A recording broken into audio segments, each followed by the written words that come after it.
What is happening? Fellas, I don't know why I drew that out so much. What's going on, guys?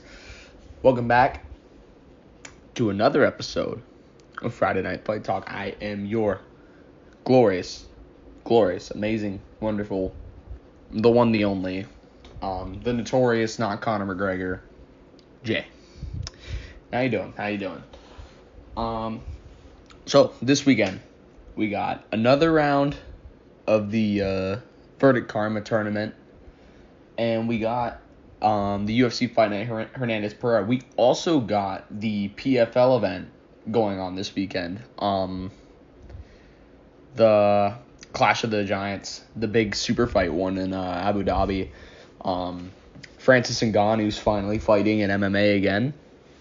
But I don't know if it's looking too good for him. Anyways, so we got the picks this weekend.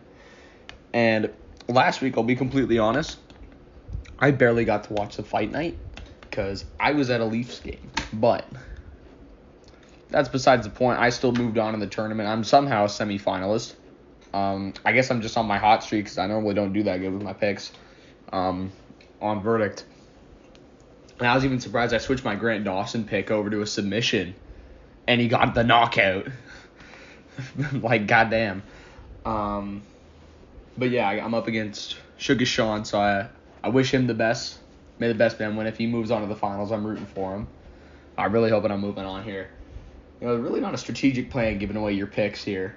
All right, let's get into the picks here. So, for Hernandez, oh yeah, another thing. I'm not even going to really be able to watch this card. This weekend, I'm going over to Quebec. If you don't know where that is, it's east of me. We'll just say that. A place called Blue Mountain. But at least I think it's in Quebec, if I'm not wrong. I'm running a marathon there, so wish me luck. I probably already have ran it. No, it's the day of the fight, so maybe I'll have time if it's early in the morning. But yeah, anyways, now let's get into the pick. Sorry, I just had to glaze myself there. So first off, kicking off the card. Man, this is odd to see this kicking off the card. We got Austin Lane, one of the most chinny heavyweights in the heavyweight division, versus the notorious Robelis de Spain. So, if you don't know who either of these guys are, Austin Lane, I believe his last fight, I could be stupid, was against Jonata Denise, who's now fighting Derek Lewis in Edmonton. But, man, can he not stop getting KO'd. Oh my god. He's only got a few fights in the UFC against usually people who, if they win a fight, it's a KO. And he fought Justin Tafa twice. First one was a no contest. Second was a KO. And then he fought Jonata Denise, got KO'd again. Brutally. Okay. So, and then we have Robelis de Spain. If you don't know who Robelis de Spain is, we all thought this guy was going to be the future heavyweight, champion. We thought this guy was going to make it in the rankings, considering how jacked he is, being 6'7", and having the reach record in the UFC. And his stats before the Waldo Cortez Acosta fight were unreal. He had, I think, under a minute of octagon time in his last three fights before going into 299. And then in 299, he proved himself by finishing the guy in 20 seconds. Now, that's the thing with heavyweight. You got to fight a lot of bums. But when you find out that you can't really grapple that well, it's a bit of an issue in mixed martial arts. You can be a Taekwondo champion all you want. Eventually, someone's going to shoot a takedown. So, Robelis got fraud checked, realized that he has never attended basic wrestling class. Literally. And, yeah. So, amazing striker, Robelis de Spain. Horrible chin versus Austin Lane. I'm going with a round 1 KO for Robelis. I think it's going to be a normal Robelis fight. It's not going to be like the Cortez Acosta fight, but believe me, if Austin Lane decides to wrestle, which he never does, He'll probably get a decision win just because Robelis has absolutely no clue how to wrestle. Now,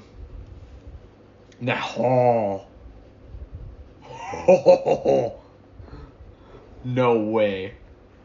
3 women's strawweight fights back to back to back. I forgot this was here. Holy shit. You just cut my picks in half.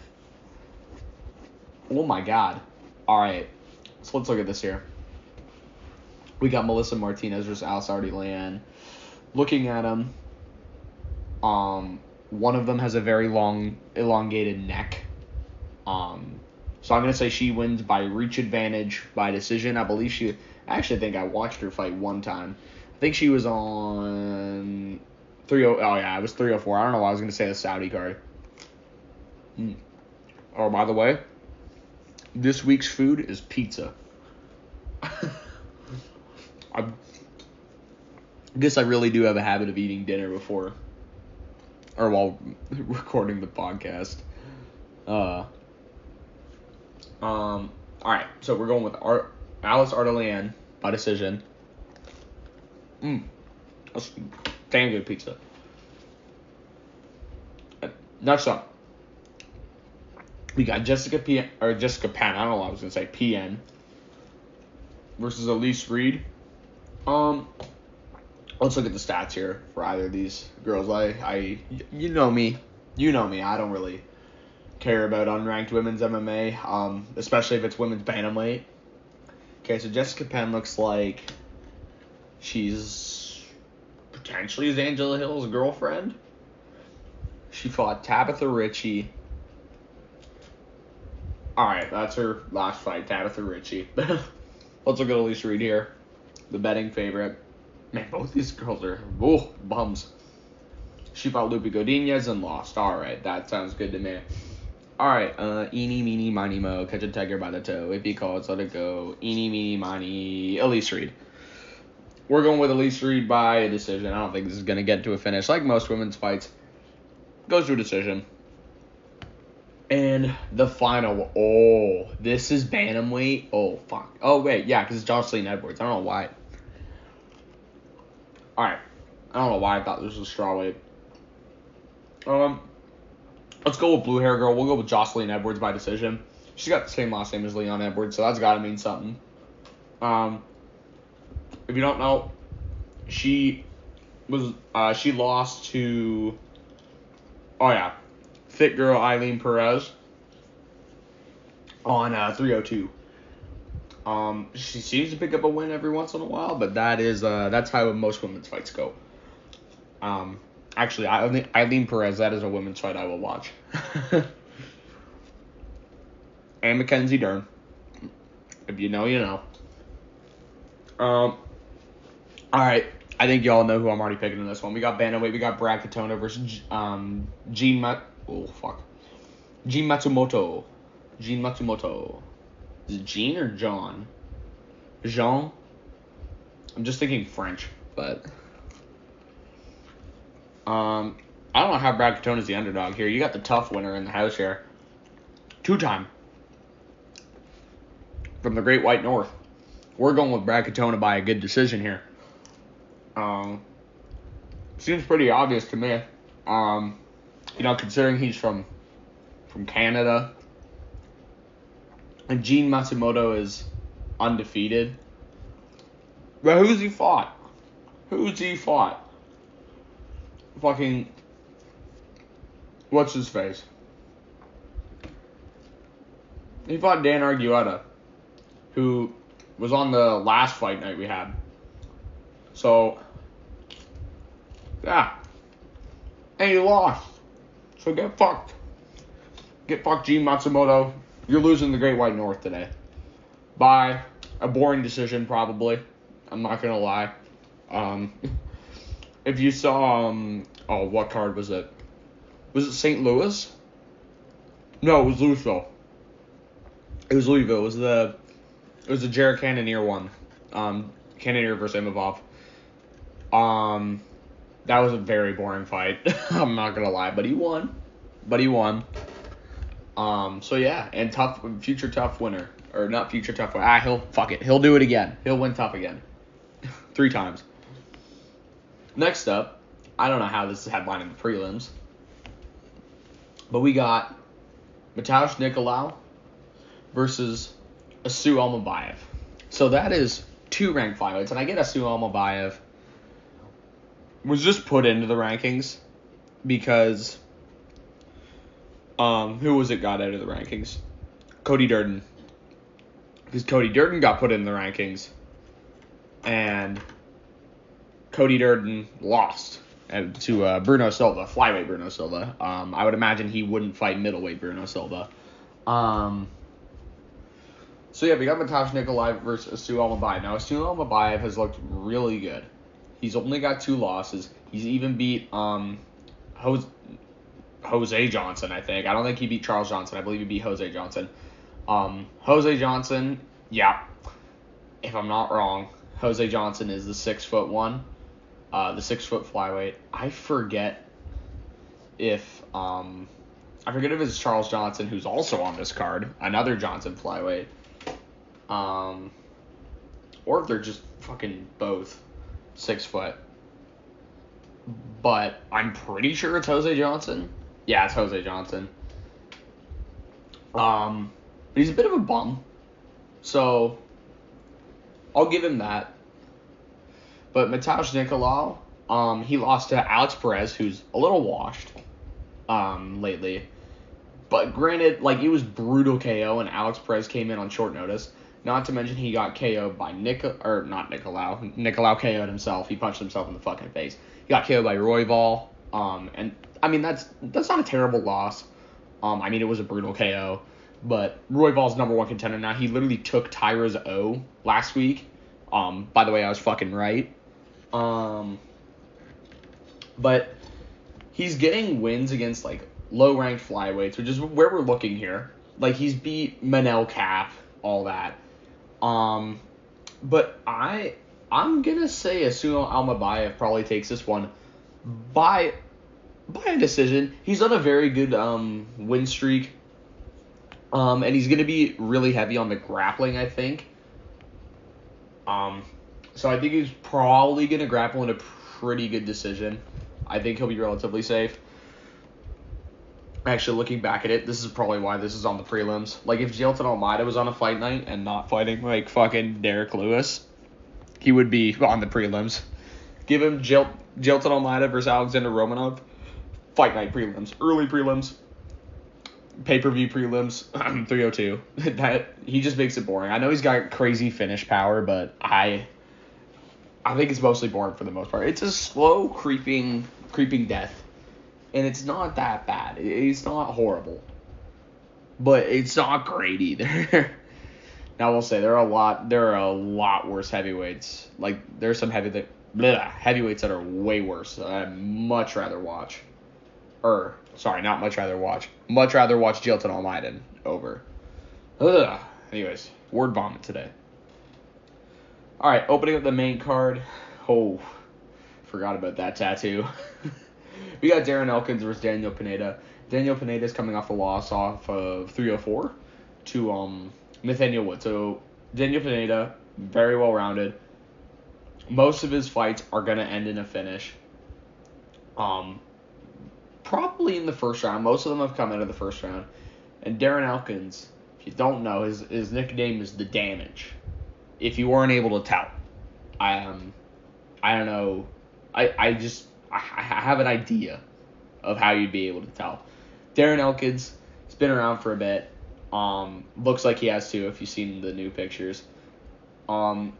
His last win was over fucking what's his face, TJ Brown, the 17-11 bum. But he really seems to win like every other fight. Like, there's a clear pattern of him winning every other fight. And he's coming off a win. And Daniel Pineda, we've seen him do good. He's not too old. Actually, not old at all. Darren Elkins has been around for a bit. I'm going to say Daniel Pineda probably by another decision. I could see a submission happening. but I don't want to count on it. I forget if fucking what's his face has ever been submitted. Darren Elkins. I don't know, but I've got Daniel Pineda taking this one, probably by a decision, but we could see a submission late in the fight as well. But Darren Elkins could cause some damage, considering he really likes the damage. If you couldn't tell. I mean, if he puts a shirt on, maybe you can't tell. Man, he must be fun. He must be fun to hang around with at pools. Just take your shirt off at the pool. A bunch of kids are hanging around. Who's the damage? Anyways, public pool, and not P Diddy's pool, not Diddy P. Next up, we got bantamweight Jake Hadley versus Cameron Smotherman. Jake Hadley was a flyweight. He fought at 304. We got a lot of 304 fighters on here. And Cameron Smotherman is making his debut in the promotion. So it's actually good. I think it's a good fight for Hadley, considering I was very surprised he beat Callum Logren at 304, considering I've seen Jake Hadley quit a lot. He's quit quite a bit. But Cameron Smotherman, he's got a few finishes to his name. Jake Hadley, on the other hand, he had that good win over Callum Logren coming up to bantamweight at 304. But at flyweight, he was a real big quitter. I'm not gonna lie. But I guess, I don't know, maybe the little buffer has maybe increased his confidence, increased his chin, and I think he's gonna do good. I'm gonna say Jake Hadley by decision here. He's not really like a nasty finisher. You don't see him get finishes too often. He can lose a decision though, like very dominantly. But I will say, yeah, he probably wins this one by decision. I think the bantamweight trend will continue. I think he'll do good at bantamweight. He'll definitely stay at bantamweight. I don't want him going back down to 125 because then he's gonna fucking quit again. He's gonna screw over everyone's parlays by just being like, I can't do it anymore, brother, Dana, I have tummy ache, I have to pull out. Sorry, I had to throw Hamza in there. Oh, brother, Dana, brother, oh my god, my tummy ache. Oh, I have to pull out the fight. I love doing a Hamza impression. Man, I bullied one of my friends on a game of Uno last night. Yeah, Uno of all the games, the game that makes you and your friends hate each other. Yeah, I busted at the Hamza impression when I pulled it a draw 4. He really did not like me after that. Feature bout. We got Charles Johnson, most active fucking fighter in the UFC right now, and Sumo Derji, a bum. Needless to say. So, Charles Johnson, very active. He's very good. He had that win over Joshua Van on the Denver card, I believe it was. It was the Namajunas Cortez. Won. He was definitely losing that fight, I'd say. But then he came out fast in the third, finished him. It was amazing. It was so cool. Even though I picked Joshua Van to win that. Thanks Johnson. Mr. Charles Johnson, I don't know why I called him Mr. I'm stumbling over my words. He's really active. This will be his 4th fight this year. I think he wants to have one more. Let the guy have a break, though. He's had lots of good wins this year. This year he's even been undefeated. Undefeated this year. And I think that trend's going to continue, especially since of who he's up against. Charles Johnson definitely deserves some ranked competition, and I don't know why he's not. Did no one want to fight him? Matt Schnell did retire, so I say we definitely could see Matt Schnell go out of the rankings and put Charles Johnson in. I think that makes the most sense. But Sumo Derji, if you don't know, he is fucking allergic to getting hit. I swear to God. His last fight was against Tim Elliott, which did not end his way. Submission. And the fight before that, if you believe me, might be the reason why Matt Schnell was still in the rankings for so long. submission. He is absolutely, without a doubt in my mind, allergic to submissions. There's got to be a vaccine for that he can get. Just really all around not that good. Was in the rankings for a bit, but yeah, he got out of there pretty fast. And Charles Johnson's been on a hot streak lately. Sumu Derji, you can flick him and he'll get chinned. Or not chinned, but rocked. I am picking Charles Johnson by round 2 KO. I'm not going to say submission because he's not that much of a grappler, but there is a very possible chance that he somehow wraps up a submission and somehow submits him. Seeing a submission from Charles Johnson would be weird. I know he has a few, but that just would not pop into my head clear. But definitely a KO. I think Sumu Derji's going out. Really just think he's not that good. I know that he hasn't been KO'd in the UFC. He's only been submitted. But I think he's going out, especially with the power Charles Johnson has at flyweight. You don't see KOs that often at flyweight unless your name's Matt Schnell. But I think we're going to see a KO in this one, or at least a TKO at least. I think he's just going to give up. Co-main. This is another good fight. We haven't seen this both of these guys in a bit. I think Rob Font was probably last year, end of the year. I think it was the end of the year card. The fight night. Saruki and Dariush. And Kyler Phillips, we ain't seen since 299. We got Rob Font versus Kyler Phillips. This is a good fight.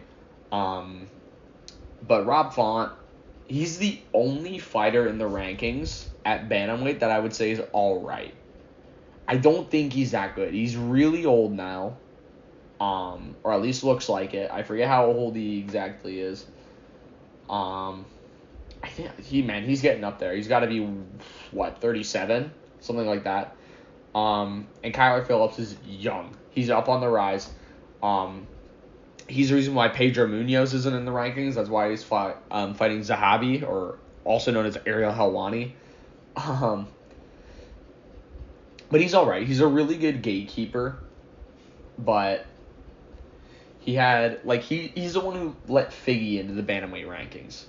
That's pretty good. He fraud-checked Adrian Yanez. He fought Corey Sandhagen in one of the most boring fights ever, and that's why Corey Sandhagen didn't get a title shot. They made him fight Umar. So really just lets people win when the time has come to let them into the rankings or let them higher in the rankings. Probably one of the best gatekeepers in the UFC. And then we got Kyler Phillips. He had that win over Pedro Munoz at 299. And yeah, he was just on a little bit of a hot streak. Got into the rankings. Beat Pedro Munoz, who's now out of the rankings. I will say Pedro Munoz is a bit of a bum, but Kyler Phillips is young. He's probably put a lot of work in. I'm going to pick Kyler Phillips by decision. I don't think he'll KO Rob Font, but he'll definitely be a pretty good decision like the Pedro Munoz fight. Yeah. I think it'll be along the same lines of the Pedro Munoz fight. Pedro Munoz is also pretty old. Yeah, Pedro Munoz, I guess his career is just on a crazy downfall.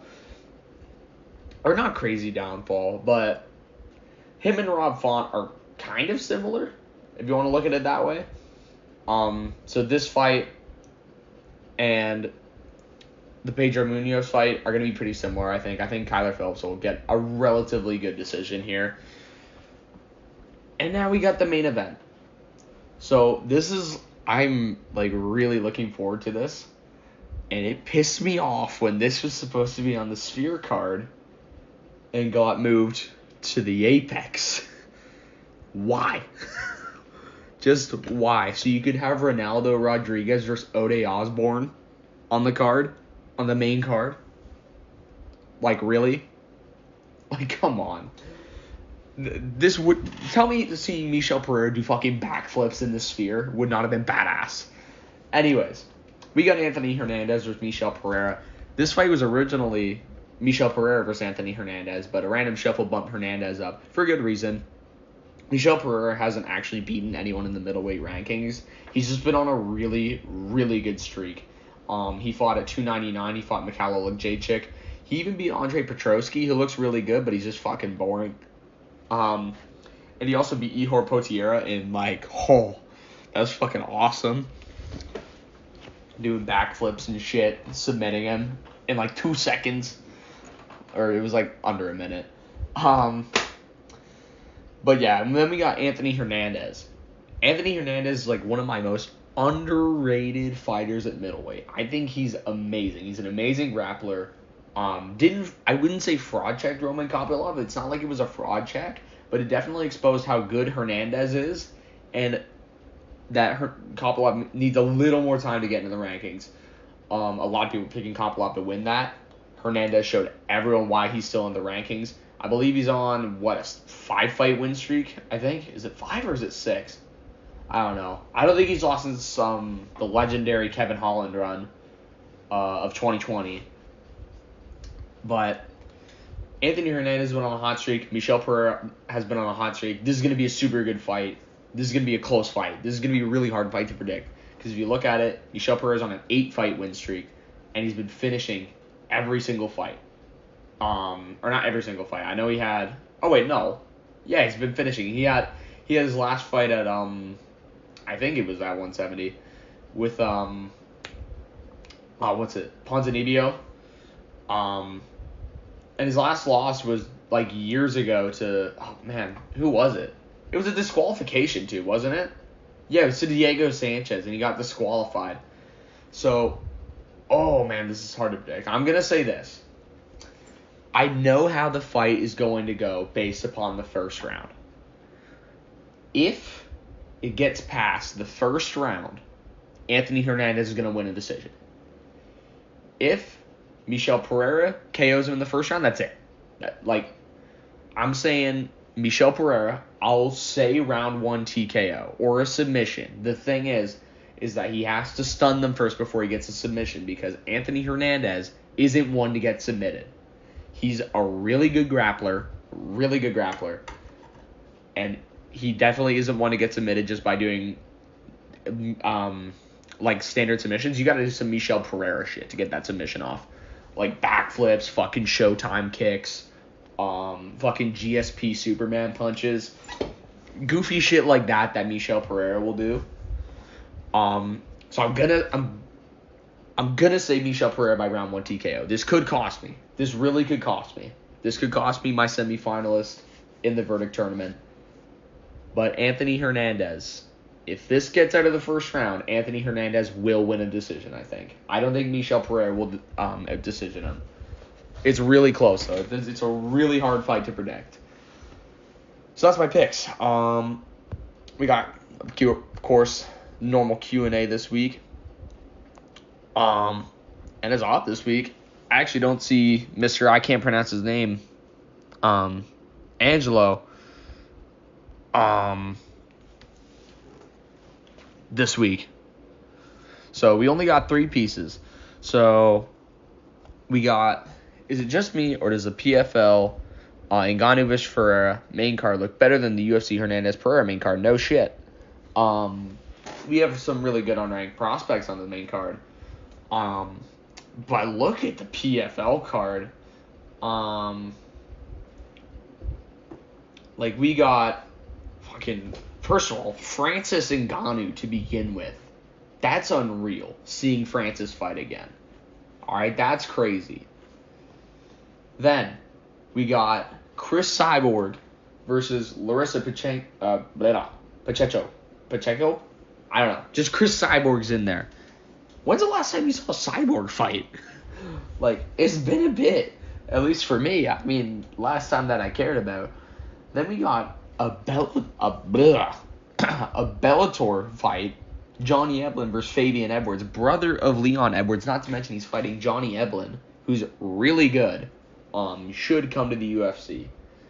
And then the rest of the card, still all around good fights.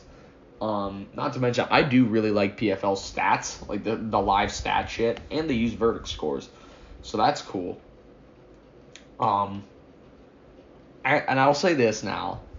As to who I think wins that fight, man, that is close.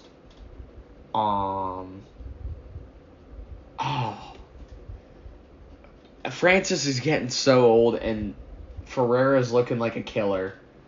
I'm going to say Francis still gets it done, though. Probably a KO. He could use his wrestling like he did in the Cyril Gane fight, but I'm not sure. Who would you like to see, or would you like to see Johnny Eblen in the UFC? Yes, I would really like to see him come over. I forget if that was a discussion question from a while ago that I never used, or if I did. It was, who would you trade to another promotion to get from another promotion? I said, let's get Johnny Eblen in here. How great would he match up against guys like Whitaker, Israel, and Vettori? Oh, I think he beats Vettori. I think that's about as high as it gets, though. If he beats Kyle Browley, if he beats Imavov, I'm not sure. Imavov, maybe. Vettori, he beats 100%. I think he'll beat Vettori, unless he fraud checks him. Where is love for our fellow Canadian Brad Katona? I know. That's like, man. He was Brave champion and 2-time Tough winner. Like, put the golden gloves on him, goddammit. And he can't be on the main card of the Apex. I know that's bullshit. Like, but granted, we have Mateusz Nicolau versus Sue Almabayev on the prelims. We could move Jake Hadley out of there, but I don't know. We definitely need to bump him up, but I don't know how they would do it. O'Malley's scared of Corey. He's talking about wanting to fight Aldo. I saw that the other day. Him fighting Aldo is like when fucking what's his face? Why am I blanking on it? Chuck Liddell came out of retirement to fight. I forget who he fought. Yeah. Like, that's like someone coming out of retirement and fighting a young contender. Like, that's fucking crazy. That's like Charles Oliveira fighting current Tony Ferguson. Actually, no. Oh, Jesus. That was a bad comparison. Jose Aldo's nowhere near that bad. He's not bad at all. But you get what I mean. Fighting a young guy who is just champion, wanting to fight the old guy who just came out of retirement. Granted, still very good. That, like, tell me he's not tripping on something. He should fight Corey. Corey is the fight to make. Corey Sandhagen, he's been at the top of that division forever. Both of those guys, very entertaining strikers. Both probably the two most well-rounded fighters in that division. And as much as I see O'Malley, Corey being the number one contender fight, they could do that while Umar and Merab is happening. Because I know that's going to happen. I fucking hate it. Realistically, the number one contender should probably be the winner of Petr Yan and Davison Figueiredo. Considering I don't think Sean O'Malley deserves one win back to the title. He didn't get robbed like Sean Strickland. He fucking lost like a 50-45 decision and goes on Twitter and talks about how he won rounds 1, 3, and 5 while he's playing fucking Madden with Sketch. But I think that's the fight to make, 100%. Like, the top of bantamweight definitely is match made. Like, they got to do Yan Figueiredo, Umar Merab, and O'Malley and Sandhagen. I get that O'Malley's going to be out for a while. He's got that surgery. But when he comes back, he needs to fight Corey. That could be a fight night main event. That can be, like, pay-per-view co-main. Like, yeah, that definitely is a fight that needs to happen. And, all right, we got a minute and a half till I usually cut this shit off. That's about it. So, yeah, I guess that's it. What's up next week? Oh, we got 308. Potential card of the year. I heard a rumor that Lerone Murphy's out. I think it's bullshit. I think Dan Ige said it was bullshit. I think he said he was still fighting Lerone Murphy. We got to get Gene Silva in there, though, if that doesn't happen. Man, I can't wait for that card. Man, a week till Holloway's the champion again? Yeah, you fucking heard me. Oh, imagine I get to man, I don't see myself getting the verdict tournament finals. I think this card's going to really be the one that screws me over, but yeah, I guess that's it. Thank you for listening. Next week we have an amazing card that's at a horrible time. Why does it get to start at like 2 o'clock? But yeah, I guess that's it. I know I said that like 3 times, but I guess that's it for. I'll see you all next week, or you'll all listen to me next week. Bye-bye.